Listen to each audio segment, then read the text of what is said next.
So I've been keeping bees for about 16 years now, and it all started as a present from my husband, which I think he slightly regrets.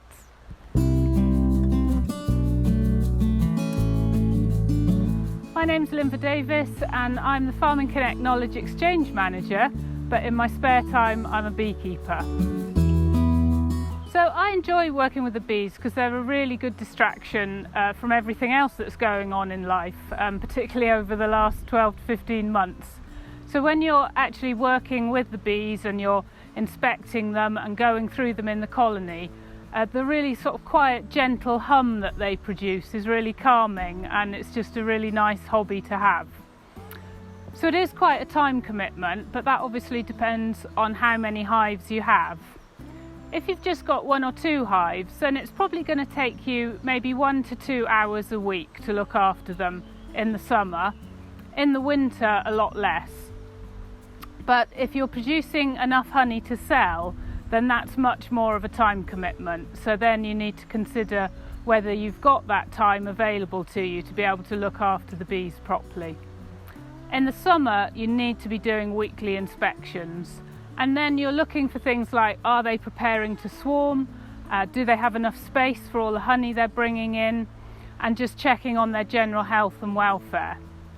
In the winter, that's when beekeepers go on holiday. So then you've got much more time to maybe do a bit of maintenance and hopefully just enjoy what you produced in the summer. So there's lots of interest in bees, and they're certainly a very in vogue thing at the moment. Everybody likes to talk about bees and their importance as part of the natural biodiversity and our ecosystems. So apart from the honey that they produce, which is obviously lovely, bees also play a really important role in pollination. So most of the fruit and veg that we eat is actually pollinated by insects. And so that's a really important role for both honeybees, but also our native solitary and bumblebees as well. And they'll all be providing that service without you even realising it. So it's really important that we provide lots of flowers to enable bees to live and survive when the different crops aren't available to them. So how much of a time commitment is beekeeping? Well, as I mentioned before, it can take you a couple of hours a week in the summer if you've just got 1 or 2 hives.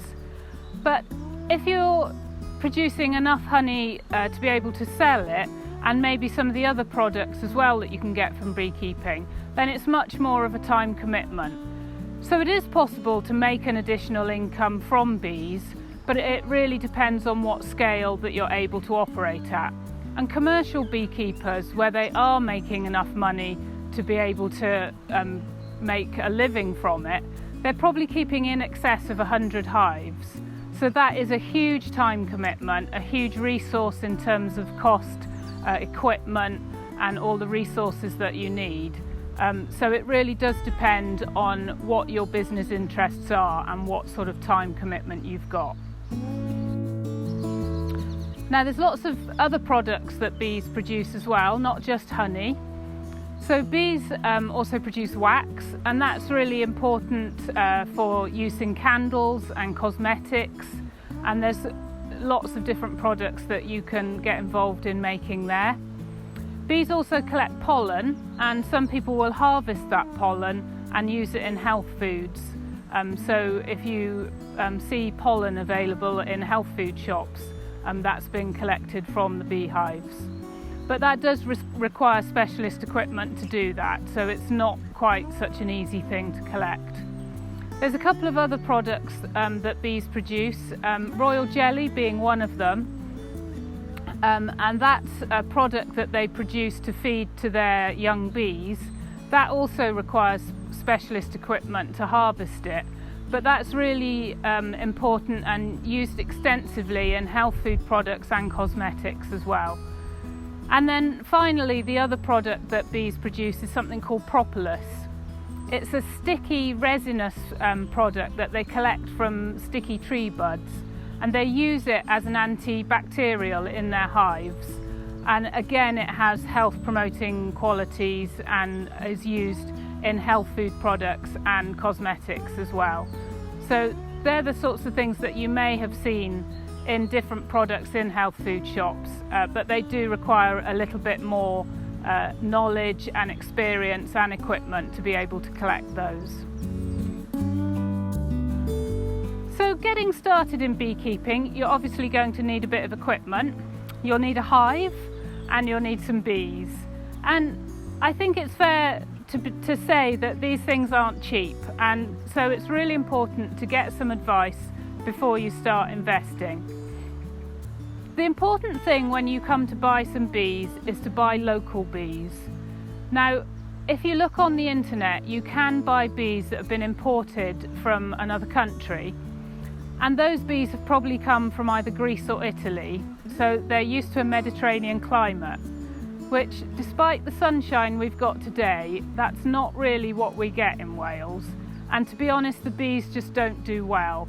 They'll probably do well in their first year, but they probably won't survive our wet winter. So you're much better off buying bees from a local beekeeper, and you can get information about that through your local association. They'll have bees that are adapted to our local conditions, and they'll be much better able then to survive in our wet conditions here in Wales. Now, a basic hive setup, you can buy starter kits that range from probably £180 to £250. The bees are probably going to cost you something similar again. And then also you're going to need a protective suit, gloves. I just use disposable gloves. And then you will need a smoker and a hive tool as well. Your suit is probably going to cost you between £50 and £100 depending on what type you buy. The smoker about £30, hive tool about £10, and then obviously your disposable gloves are a bit cheaper, and just simple marigolds are quite effective actually, so they're quite cheap. So that's the equipment you need before you start. But once you've got your bees, then that's when things start to snowball a bit, and you will need additional equipment like spare hives, feeders for the winter, and then all the extraction equipment and jars for when you get your first crop of honey. So before you invest in anything, it is worth contacting your local beekeeping association just to get a bit of advice, and they may also have beginner courses running. So we've got 19 beekeeping associations across Wales, and if you have a look at the Welsh Beekeepers Association website, there's details on where those associations are.